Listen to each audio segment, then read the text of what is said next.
Speaking of dark hair, let's focus specifically on black hair now. It's the most common globally, right? It is, yes. Yeah. The most common worldwide.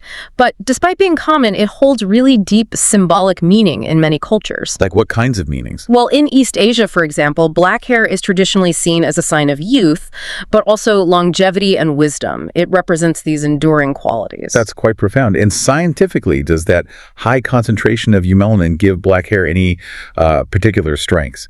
It seems so.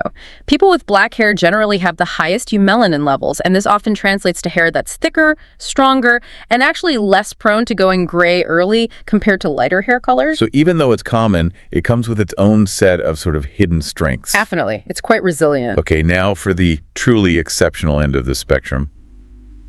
Red hair. The rarest of them all, correct? The absolute rarest, only about 1 to 2% of the global population. And it all comes down to a specific mutation in a gene called MC1R. MC1R, right.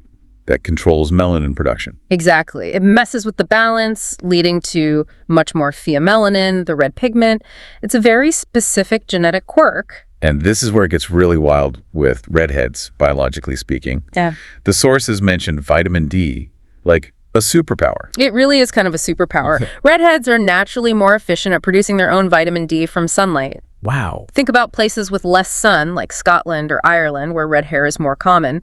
This ability was a huge survival advantage. It's like having a built-in vitamin D factory. That's incredible. What an adaptation. And it doesn't stop there, right? Okay. Something about pain tolerance, too. That's another fascinating piece. Yeah. Many redheads report experiencing pain differently, often having a higher sensitivity to thermal pain, like extreme cold or heat.